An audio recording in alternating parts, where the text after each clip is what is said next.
Hindi pwede to. Buntis ako.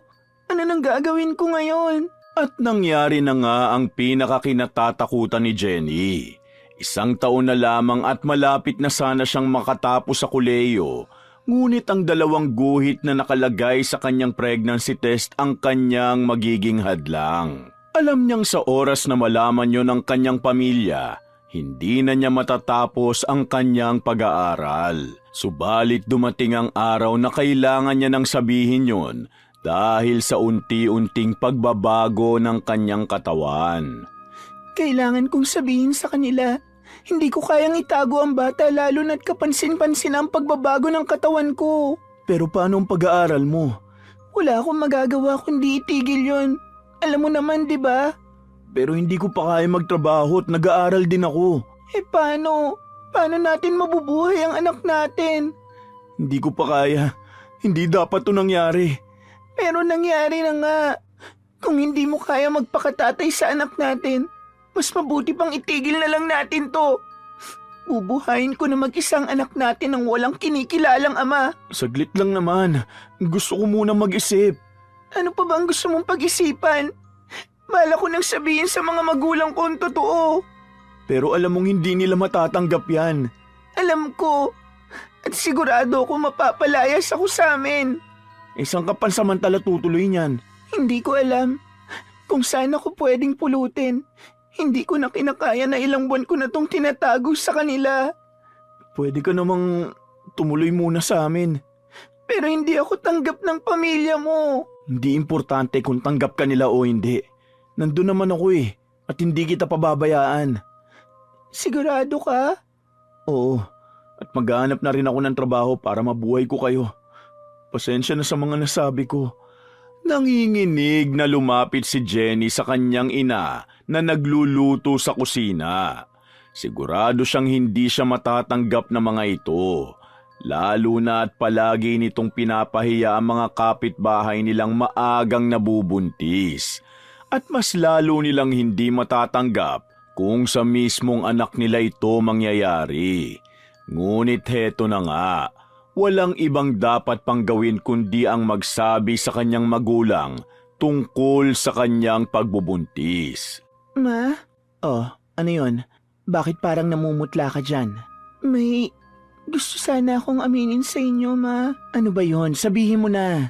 Masyado mo akong pinapakaba. Alam ko pong hindi ako naging mabuting anak. Pero sana po, matanggap niyo pa rin ako. Ano na naman bang kalukuhan ang ginawa mo? Ma, buntis po ako. Ano? Walang hiya ka. Hindi ka na naawa sa amin. Tama ba yung narinig ko? Buntis ka? Sorry po, Pa. Lumayas ka sa pamamahay ko! Sinayang mo lang ang pagpapaaral namin sa'yo. Hindi ko matatanggap na nabuntis ka nang hindi ka pa nakakatapos. Isa kang kahihiyan sa pamilya! Matapos nga yun, kaagad siyang pinaalis ng kanilang bahay kaya tinawagan niya ang binata upang sunduin siya. Tanging pag-iyak na lamang ang kanyang ginagawa dahil sa sobrang sakit na nararamdaman. Dahil sa isang pagkakamali, nasira nito ang kanyang buhay at kinabukasan. Subalit sa kabilang banda, maligaya siya dahil pinagkalooban sila ng magandang biyaya. Kaagad na niyakap siya ng lalaki habang tinutulungan na buhatin ang kanyang mga gamit. Ang hirap. Kakayanin natin to na magkasama. Hindi ko alam. Ngayon pa lang masyado na ako nasasaktan. Masyadong magulo ang isipan ko. At hindi ko alam kung may solusyon pa ba. Huwag mo munang isipin yan. Gusto kong makapagpahinga ka muna. Hindi ko kaya. Sa isang saglit, pinaalis nila ako na para bang hindi nila ako anak. Na para bang hindi kami nagsama ng ilang taon. Pasensya na pero hindi ko alam ang sasabihin ko. Ang sakit. Ang sakit-sakit. Hindi ko alam kung kakayanin ko ba na wala ako sa tabi ng mga magulang ko. Ni wala nga akong alam gawin. Naiintindihan ko. Dapat nung una pa lang hindi na natin tinuloy pa eh. Dapat hindi ako nakinig sa'yo na ituloy pa to. Huwag mo namang sabihin yan. Napag-usapan na natin to, di ba? Wala ka bang konsensya? Mali kung gagawin mo yun. Hindi kailanman naging mali ang pagpili sa sarili, Mark. Hindi mo ako naiintindihan. Ipaintindi mo sa akin. Ano pa bang gusto mo? Masisira ang pangalan ko sa iba at hindi ako makakapagtapos. Yung katawan ko, magbabago at magbabago to, Mark. Akala mo ba ikaw lang ang magdurusa? Pati rin naman ako ah. Nasasabi mo lang yan dahil kahit nakabuntis ka, walang magbabago sa'yo. Pero sa akin meron. Kumalma ka. Hindi ko to ginusto. Jenny, pareho nating ginusto to kaya tayo nakabuo. Alam mong ayaw ko dahil itong kinakatakot ko. Napakamakasarili mo talaga. Patuloy na nagbabangayan ang dalawa dahil sa mga pagsisisi sa nangyari sa kanilang kapabayaan na tuluyang magpapabago sa takbo ng kanilang buhay. Nang makarating sila sa tahanan ni Mark, minamata na siya kaagad ng nanay nito. Hindi nito gusto ang babae para sa kanyang anak. Kahit na natatakot siya sa ina ng kanyang boyfriend, tumuloy siya. Nilunok niya ang hiya dahil kailangan niya ng matutuluyan. Kung wala lang bata sa kanyang sinapupunan, mas pipiliin niyang humiga sa malamig na karton sa kalye kaysa tumuloy dito. Alam kong natatakot ka kay mama pero huwag kang mag-alala. Ako ang bahala sa kanya at saka nandito naman ako eh. Pero nahihiya kasi ko. Saan ka pa ba mahihiya ngayon? Basta kapag may kailangan ka, huwag kang mahihiya magsabi ka agad ha. Nakapaghanap na ako ng trabaho at magsisimula na ako agad para may pampacheck up tayo. Huwag kang mag-alala. Maghahanap din kaagad ako ng trabaho para makapag-ipon tayo pag malapit nang lumabas si baby. Sigurado ka? Baka hindi kayanin ang katawan mo. Mas okay pa sigurong dito ka sa bahay at nagpapahinga. Sigurado ako. Mabuburyo lang ako dito kung nasa bahay lang ako palagi. Mas okay na yung meron akong ginagawa. At isa pa, magkakaroon din tayo ng pandagdag sa gastos. Hindi tuluyang pumayag si Mark sa desisyon ni Jenny ngunit wala itong magawa dahil palagi nitong tinutuloy kung ano ang sa tingin nito ay tama. Kinabukasan, maaga pa lang ay naghanda na siya upang maghanap ng trabaho na tatanggap sa kanya kahit na hindi siya nakapagtapos ng kolehiyo. Napakaraming interview ang pinagdaanan niya at lahat ng mga tugon sa mga yun, tatawagan na lamang daw siya. Hanggang sa mayroon siyang madaanang karatula. Isang malaking kainan yun at nanlaki ang kanyang mata nang makita ang may kalakihang sahod nito. Kaya hindi na siya nag-atubiling pumasok. Nagtanong siya sa loob. Pinaupo muna siya habang hinihintay ang kusinera na kakausap sa kanya. Ikaw ba yung gusto mag-apply? Yes po, ma'am. Marunong ka naman siguro magluto. Yes po. Okay, tanggap ka na. Magsisimula ka na rin ngayon. Kaagad po? Oo. Bakit may reklamo ka? Kung ayaw mo magsimula ngayon, tatanggalin din kita agad.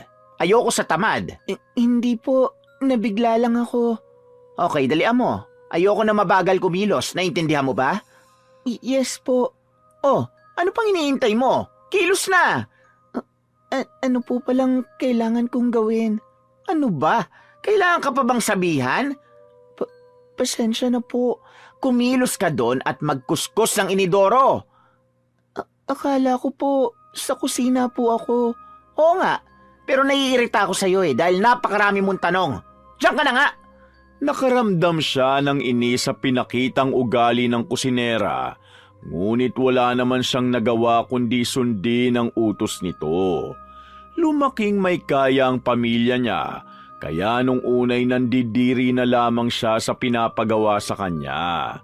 Subalit kalaunan, natuto siyang wag nang isipin ang mga ganong bagay dahil iba na ang buhay niya ngayon at walang lugar ang kanyang pagiging maarte. Dahil kung hindi niya ito gagawin, wala siyang maipapakain sa kanyang magiging anak. May lumapit na katrabahong lalaki sa kanya. Pagpasensya mo na, may pagkasalbahay talaga yan si Tony. Kaya walang tumatagal dito dahil sa ugali niyan eh. Totoo ba? Nakakabigla lang kasi yung ugali na pinakita niya. Lalo na kasi simula ko pa lang at kailangan ko ng gabay kaya nagtatanong ako. Huwag mo na isipin yun. Wala kang mali. Ganyan lang talaga siya. Masyadong mainitin ang ulo. Sana tumagal ka dito, Iha. At mukhang mabait ka naman. Opo, kailangan ko kasing mag-ipon para sa panganganak ko. Ilang buwan na? 3 buwan pa lang siya kaya habang hindi pa ganong nakakaapekto ang pagbubuntis ko, magtatrabaho muna ako. Kailangan ko pong kayanin. Kapag may kailangan ka itanong, huwag kang mahiya magsabi sa akin. Ako na lang ang gagabay sa'yo ng mga gagawin mo dito. At wala talaga tayong maaasahan sa kusinera na si Tony. Nung una nga akala ko kaya siya ganun dahil sa pagod lang siya. Pero hindi ko inakala na ganun pala talaga ang ugali niya. Ang kwento nga, sinasadya nga raw na maging ganyan ni Tony para masira ang kainan ng pagmamay-ari ng kapatid niya. Dahil naiinggit daw to. Grabe naman pala talaga kung totoo nga yan. Lalo na at sa kapatid niya pa na nagtiwala sa kanya para asikasuhin tong kainan. Alam mo naman, iba mag-isip ang mga taong inggit, kaya mag-iingat ka sa kanya. Kung gusto mong tumagal sa trabaho, gawin mo ang gusto niya at huwag mo siyang sagutin. Pagka-uwi niya, nangihina ng todo ang kanyang katawan dahil sa pagod. Hindi siya sanay sa mahirap na gawain lalo na't puro pag-aaral lamang ang kanyang ginagawa noon. Ngayon lamang niya naisip na kahit may hindi magandang ugali ang mga magulang niya, maswerte pa rin siya sa mga ito. Pagka-uwi niya, tulog na tulog din ang boyfriend at sinakop nito ang higaan, kaya mas pinili na lamang niyang matulog sa sahig kaysa gisingin ito. Kailangan niyang magpahinga dahil kinabukasan may trabaho pa siya. Kinaumagahan, mabilis na kumilos si Jenny dahil sinabi ni Randy na ayaw ng kusinera na nahuhuli sila sa trabaho. Lalo na't isang maling galaw lang, maaari nilang ikatanggal yon. Oh, aga mo ngayon ah. Opo, ano po bang mga kailangan kong gawin? Kailangan muna natin palambutin yung karne. At habang naghihintay, maghihiwa tayo ng mga gulay na isasahog. Naiintindihan ko po. Ako na maglalagay ng karne ha. Ikaw na munang bahala sa mga gulay. Habang payapang nagtatrabaho ang mga nasa kusina dahil kailangan nilang ihanda ang mga rekados na gagamitin para sa kanilang pagluluto, naglibot sa kusina si Tony. Pinapanood ang bawat galaw. Nararamdaman niya ang tensyon sa kusina dahil napakatahimik na mga ito at patuloy lamang sa kanilang ginagawa. Hanggang sa may mapansin nitong mali. Ang pinaglalagyan ng karne ay wala palang tubig, kaya nagsisimula ng masunog ang ilalim ng karne, kaya naman nabwisit ang kusinera. Si Jenny ang nasa tabi ng kalan, kaya siya ang napagdiskitahan. Kabago-bago mo pa lang dito, puro ka na agad mali. Akala ko ba marunong ka magluto?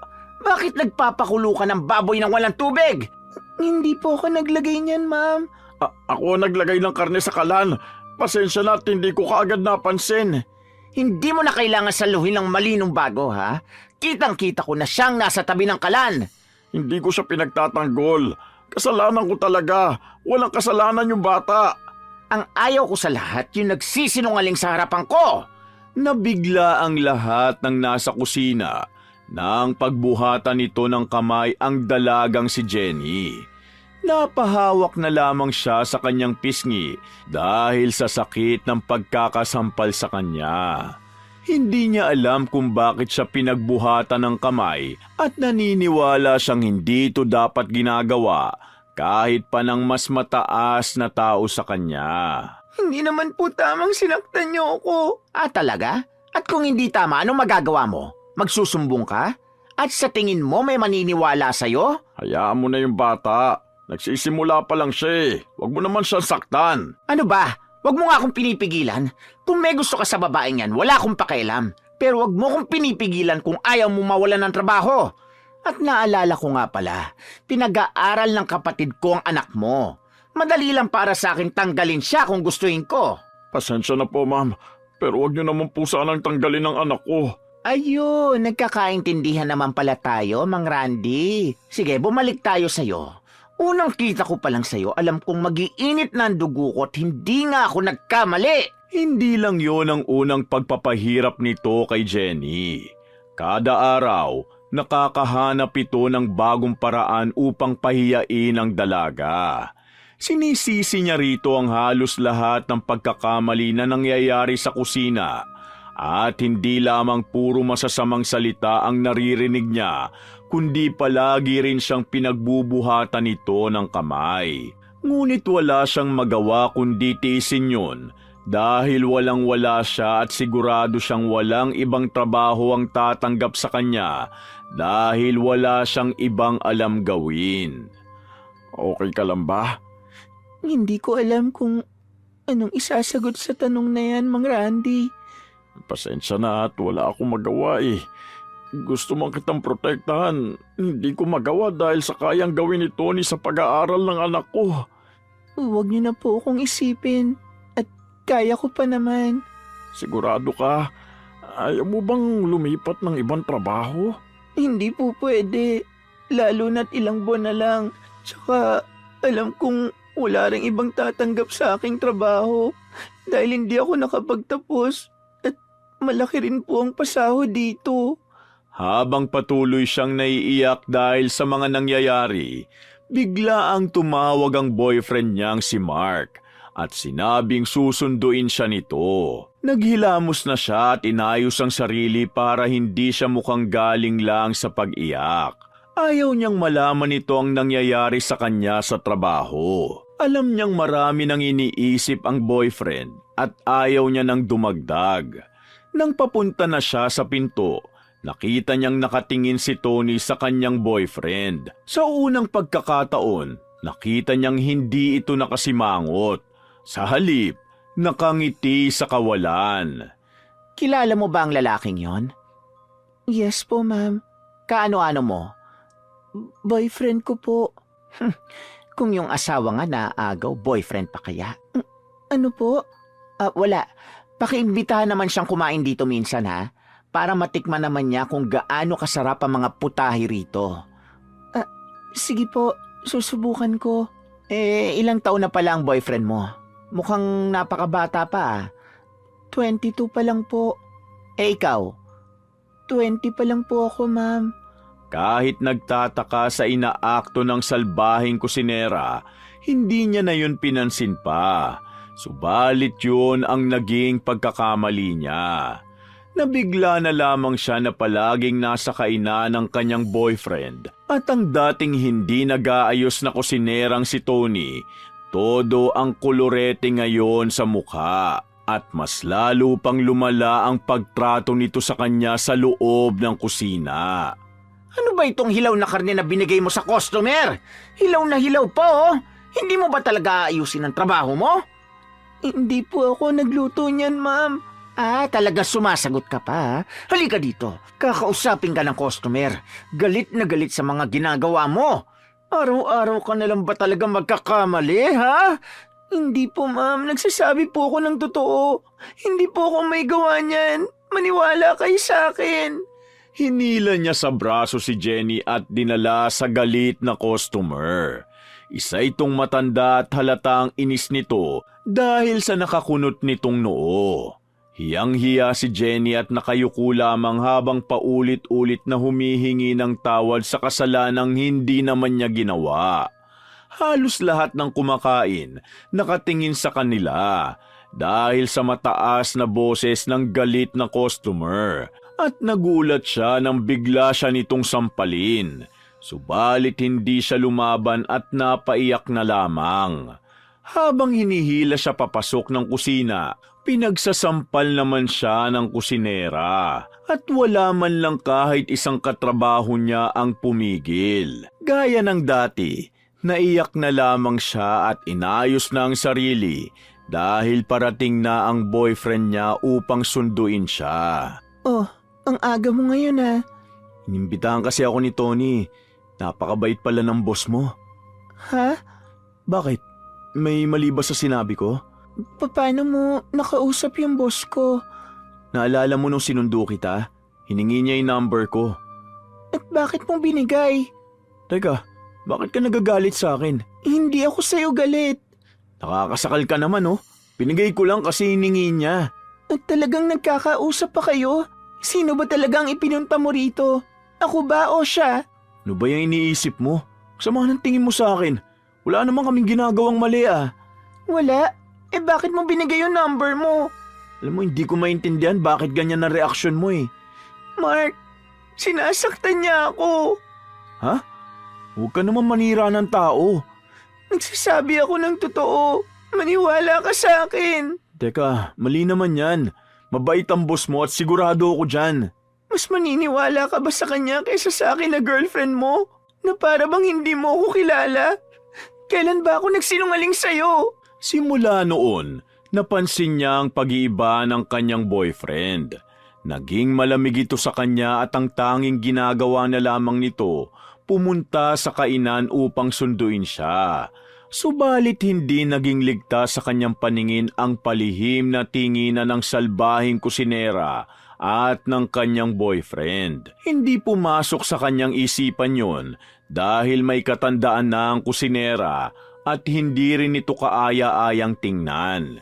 Ngunit doon siya nagkamali. Maghiwalay na lang tayo. Napapagod na ako sa puro pagbibintang mo eh. Wala akong ginagawang masama at malinis ang konsensya ko. Magkakaanak na tayo. Sa tingin mo ba ganun lang yon? Hindi ko na rin kayang buhayin ang batang yan. Napapagod na ako, sorry. Masyado kang toxic, pati boss mo pinagseselosan mo. Ano bang sinasabi mo? Pinapaalam ko sa'yo dahil nakakapag-isip na ako ng kung anong hindi dapat. Napapansin ko ang pagtitinginan nyo. Sinasabi ko lang na hindi yun tama. Pero hindi ka naman dapat makipaghiwalay agad. Hindi na. Ayoko na rin talaga. Matagal ka na rin naman nagtatrabaho eh. Okay na rin siguro na umalis ka na rito sa bahay. Ano ka ba? Hindi kita maintindihan. Magkakaanak na tayo, kailangan nating buhayin to. Tapos ngayon gusto mo na akong iwan dahil lang sa mababaw na dahilan? Hindi ko na kayang makita ka pa. Ikaw nang bahala sa buhay mo. Mas okay na rin siguro to. Anong mas okay? Naiisip mo ba ang mga sinasabi mo? Mapapahamak kami ng anak natin sa desisyon mo. Anak mo! Ano bang nangyayari sa'yo? Hindi ka naman ganyan ah. Baka sadyang hindi mo lang talaga ako kilala. Kaya siguro ganyan na lang kadali sa'yo. Dahil totoo ngang may relasyon kayo ng boss ko. Wala kaming relasyon. Talagang napapagod lang ako sa'yo. Ayoko na ipagpatuloy itong relasyon natin. Kung anong balak mong gawin sa anak natin, ikaw nang bahala. Hindi ko na kayo pakikialaman. Matapos ang usapan na yun, walang nagawa si Jenny kundi ang pumayag dahil sa pagpupumilit nito. Nakitira muna siya pansamantala kina Randy kasama ang anak nito. Isang gabi, nakita niya ang boyfriend niyang nasa labas ng kainan at may hawak na kumpol ng rosas. Nakaramdam siya ng tuwa dahil akala niya makikipag-ayos na ito sa kanya. Subalit akmang lalapit na siya, naunahan siya ni Tony at kinuha ang rosas habang kausap nito ang dati niyang boyfriend. Hindi siya makapaniwala sa nakikita na ang mga iniisip niya ay nagkatotoo pala.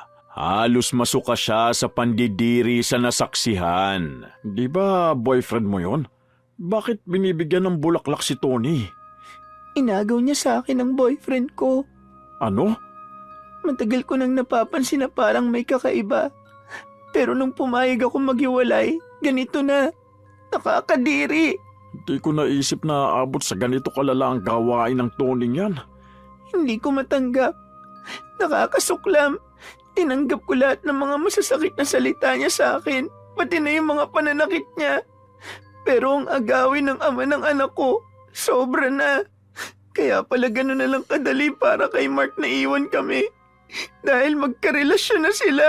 Dahil sa nangyari, kumalat ang ginawang pangaagaw ni Tony sa buong kusina. Napahiya ang salbahing kusinera dahil doon, ngunit hindi ito titigil hanggat hindi nakakaganti. Nilagyan ito ng gamot ang inumin ni Jenny, saka ito pinagmalupitan dahil sa kumalat na ang balita.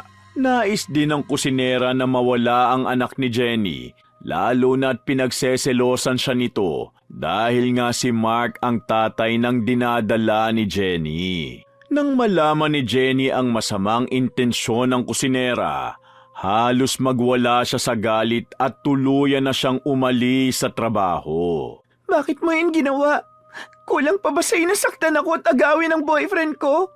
Bakit kailangan mo pang idamay ang walang kamuang-muang na anak ko? Simple lang, dahil kaya at gusto ko. Ayokong magkaroon ng anak sa ibang babae ang boyfriend ko, lalo na sa'yo. Inago mo siya sa akin. Napakahayop mo. Ako ang pinili niya. Pinili ka dahil inago mo. Malandi ka. Sino kaya ang totoong malandi sa atin? Hindi ka nga nakapagtapos dahil nagpabuntis ka, di ba? Kahit nga sarili mong magulang, hindi kayang tanggapin ang pagiging malandi mo eh. Huwag na huwag mong idamay ang pamilya ko.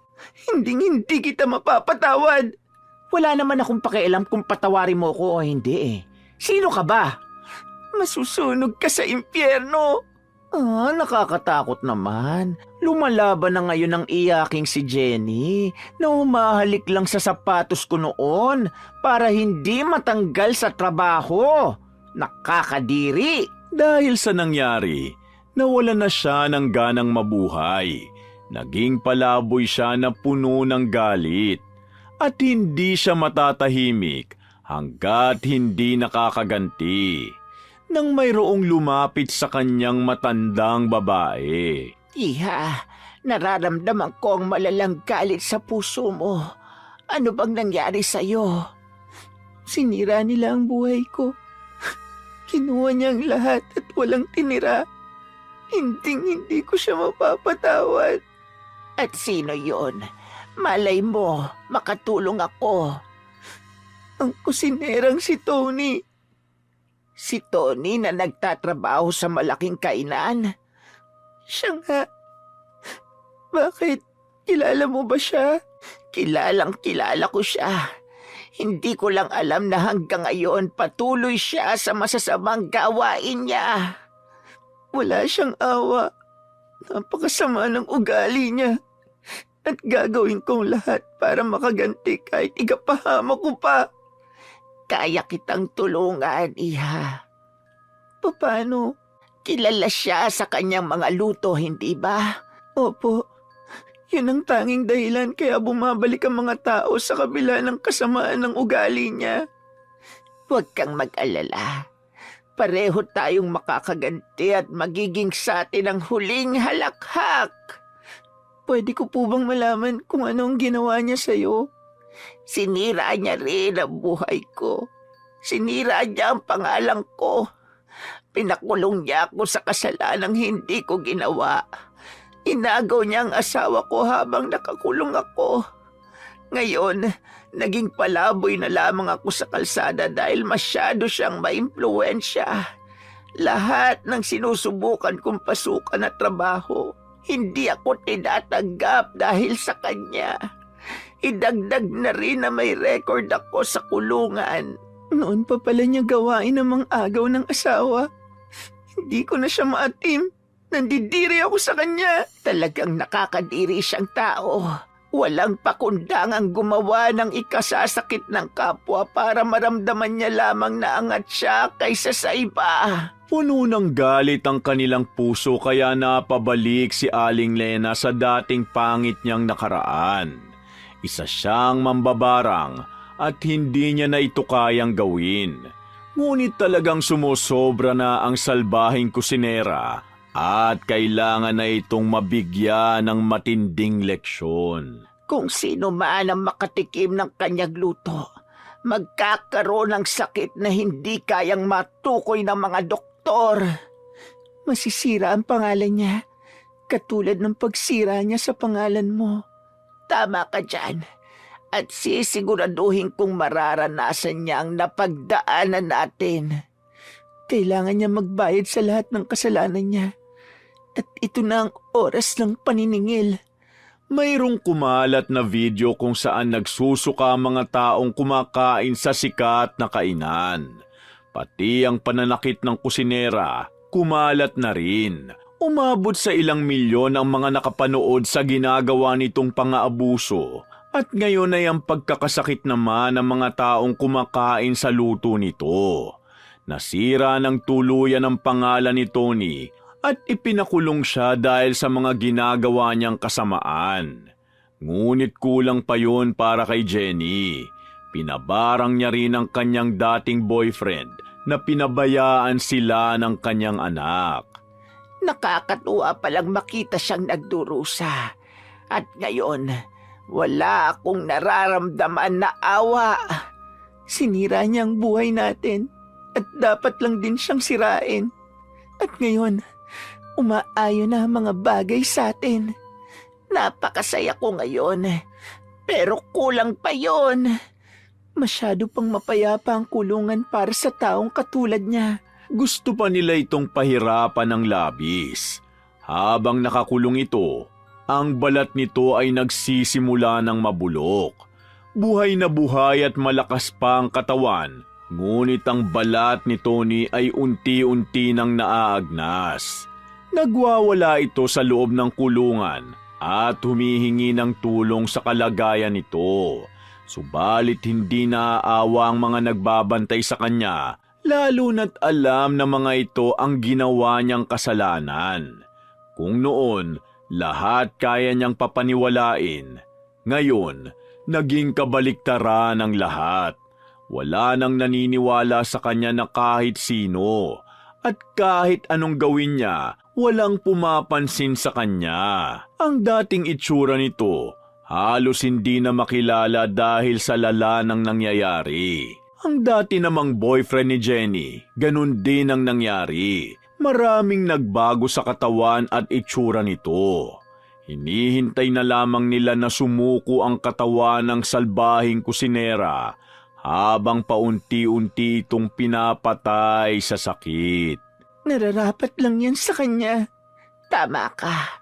At ito na siguro ang oras para iwan ang nakaraan at magsimula ulit.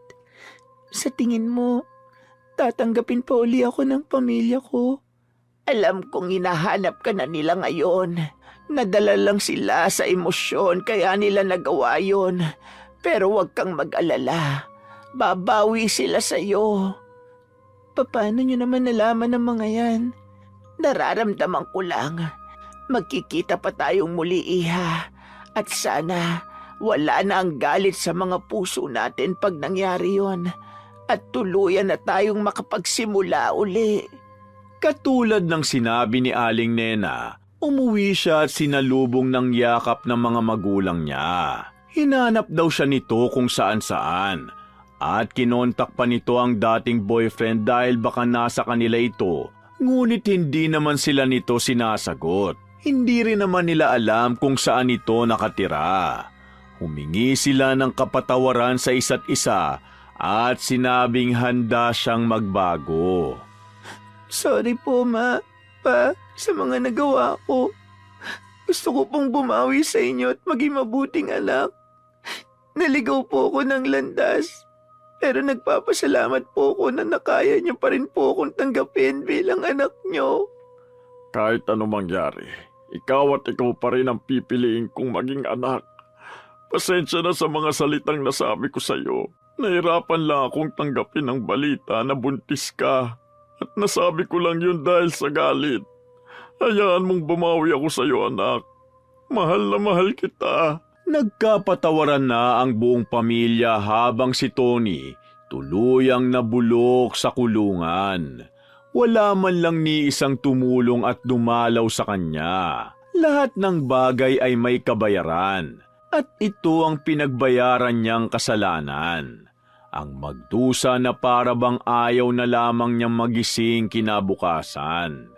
Ang katawan na wala ng lakas dahil sa nararamdamang sakit na kumakalat na sa buong katawan niya. At kaunti na lamang ay malapit na siyang mawala. At ang tanging matatandaan lamang sa kanya ng iba ay ang naging kasamaan niya. Hanggang sa kanyang huling hininga, mag-isa lamang siya at walang kahit sino man ang nagmalasakit. Wakas! Shoutout po uli sa commenters ng last story natin.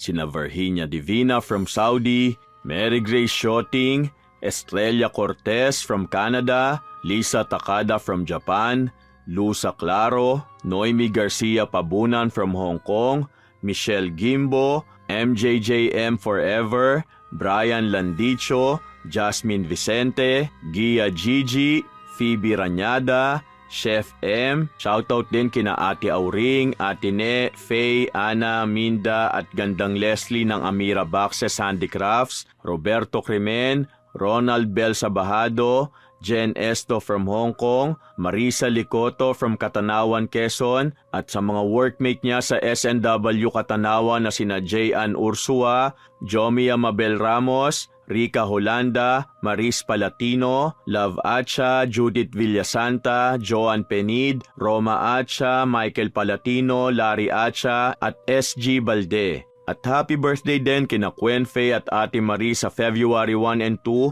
ng Barangay Kabulusan, Paki, Laguna. Shoutout din kina Yasden Love, Jocelyn Morilla, Consolacion Alvarez, at sa kumarin niyang si Annalisa Chico Diga, Zane Axel Ranada, Mirna Alfaro, Crisgel Mamado, Vivian Baterbonia, Mirasol Masuher, Angelito Laurio, Kim Bara, Jennifer Juan, Teacher Isa TV, Bel Hipolito, Arlene Torquisa, Lydia Lopez, Jocelyn Morilla, Mila Landicho, Phoebe K, Kimpoy Feliciano, Ben Abanyo, Cristina Peru, Melanie Makabuhay at shoutout sa AJJ Garment ng Dapdap Tarlac na sina Joanne, Lisa, Lani, Celia, Joy, Rose at si Nanay Evie. Shoutout din kina Miss Maura, Josefina Fuelias ng Pasig City, Angelina Ay ng California, Josephine Beroya, Reka Jukoy from Singapore, at Celestine Sigwa. Maraming salamat po at pagpalain tayong lahat ng puong may kapal.